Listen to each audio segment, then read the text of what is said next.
Hi everyone, it's me, Krista. Welcome back to my channel if you've been here before. If not, welcome for the very first time to my little art corner here on YouTube. As you could tell by the title, today is going to be the very first Inktober video for 2019. Not only is it my first Inktober video, it's my first project ever trying to do Inktober. So this year is going to be pretty fun, and this is a fun start.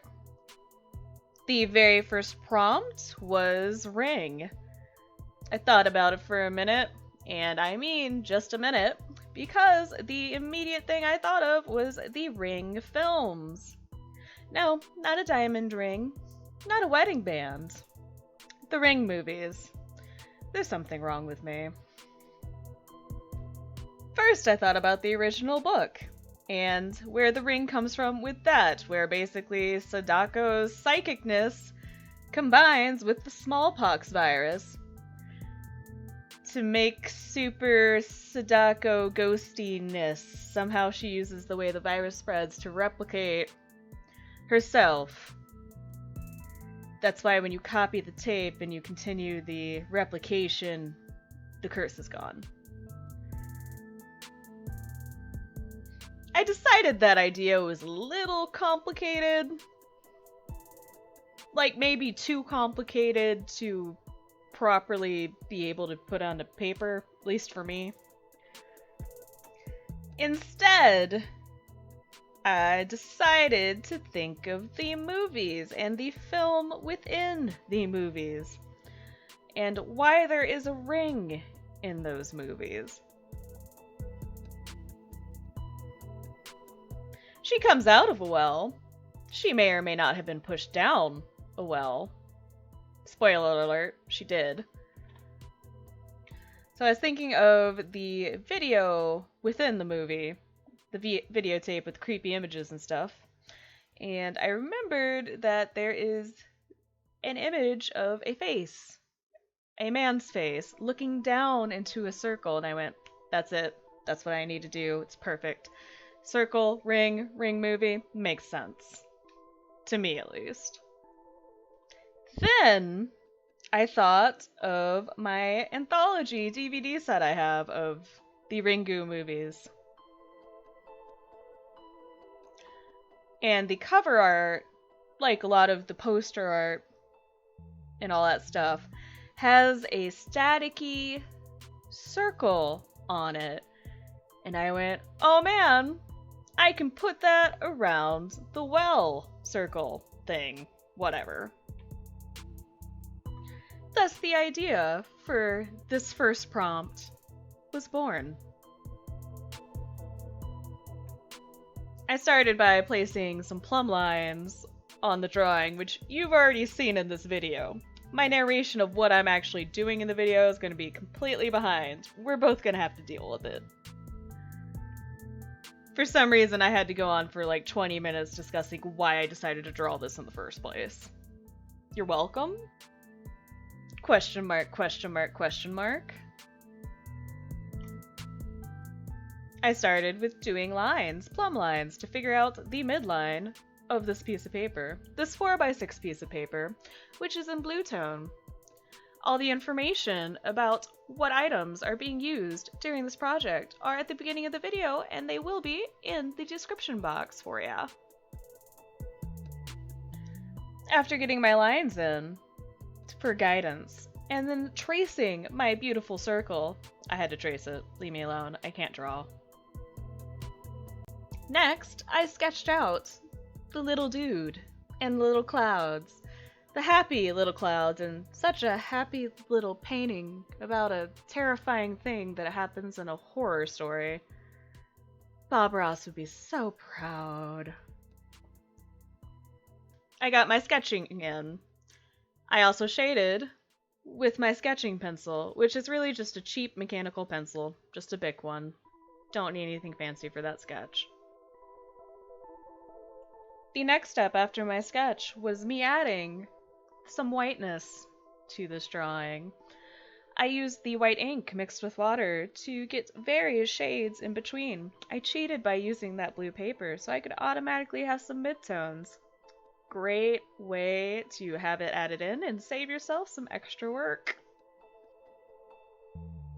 Side note, I'm actually very happy about my happy little clouds. I never paint clouds, especially not happy ones.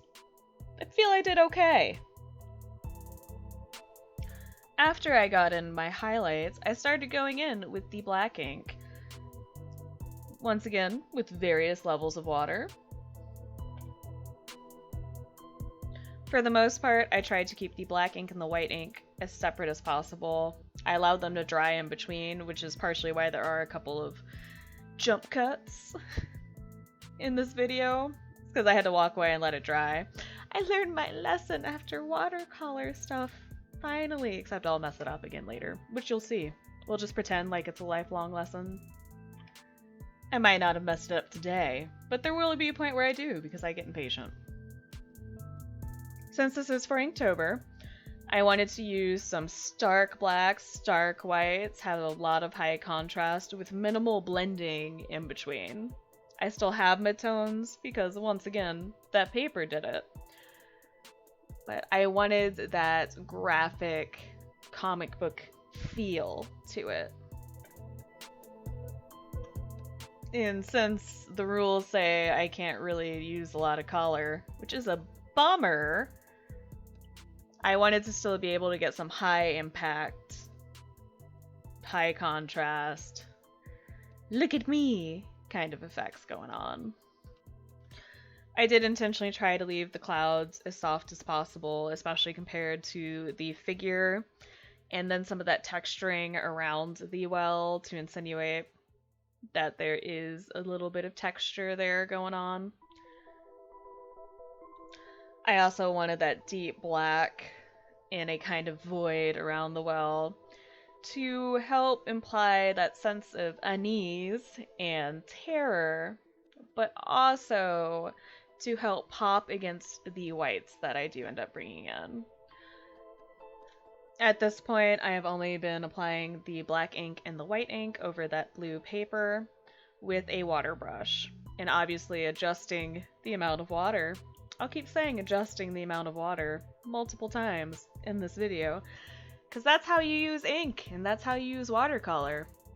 At least if you're using liquid ink, and not markers. Or pens.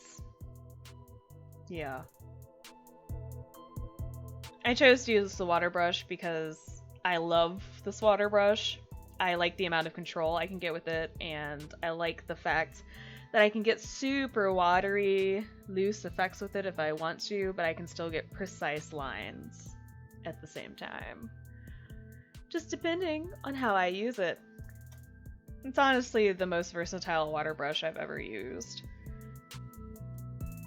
It's kind of awesome. Just saying. Being able to do most of this with just one brush. And not having to use like 20. That was nice. Very nice.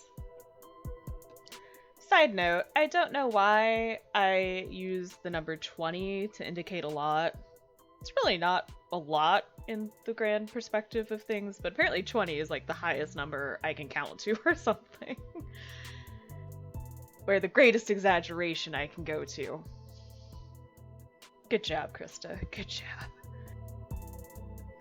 For the black negative space background, I did layer up the liquid ink a couple of times in order just to deepen it up a tiny bit. I do end up pulling in markers later to help with that as well, and to help define things a little bit more. I also layered the white ink a couple of times to get just a tiny bit more brightness. Here I start going in with that black Kuretake marker that has a fine tip. I don't know which Kuretake marker it is because it's all in Japanese, and I know a tiny bit of Japanese reading wise, but not enough to accurately be able to tell you shit about this marker. I do know I like it, and that it has a fine tip, and I was able to get a lot of really cool textures with the hair, and I was able to definitely further define and sharpen up the shadows of that face. I wanted that to be as black as my soul. That noise you heard when I was saying black as my soul is literally me punching my hand while saying it. You're welcome for the visualization and the explanation that you really probably didn't care about to begin with. On the black void background, I do also use that Kuretake marker to, once again, deepen up the black, but also to give a little bit of insinuated line texture a little bit more. It's really subtle, but I think it adds something nice to the overall piece and feeling of the piece. Peace.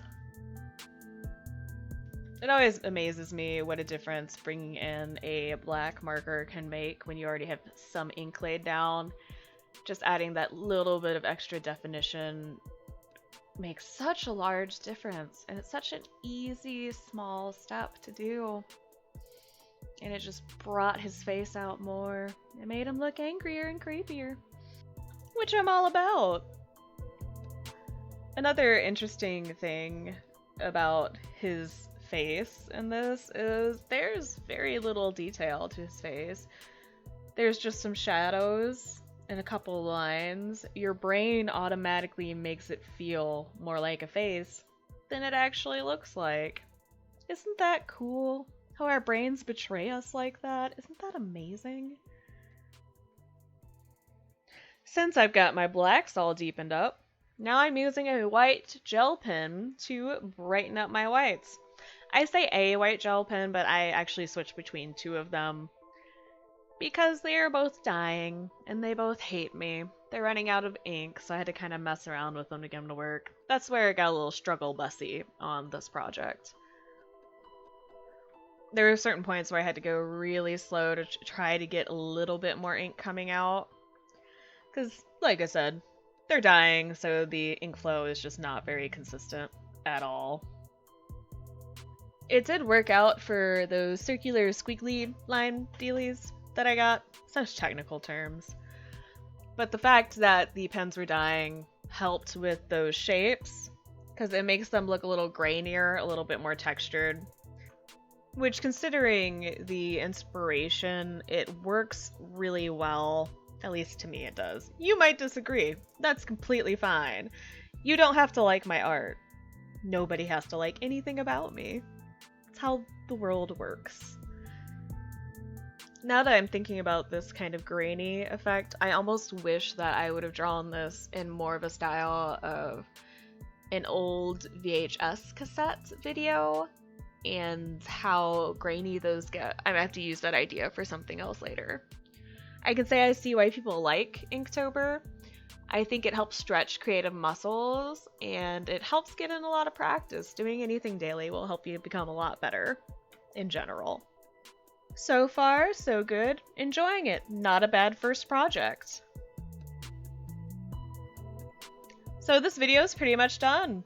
If you liked it, please hit that like button. If you want to see more videos like this, especially during the month of October, subscribe. If you have any comments, questions, feelings, or concerns, let me know in that comment section down below. Right now, I just showed my patrons, and it's going to show a bunch of social media links. Hopefully, I hear from you guys soon. Bye!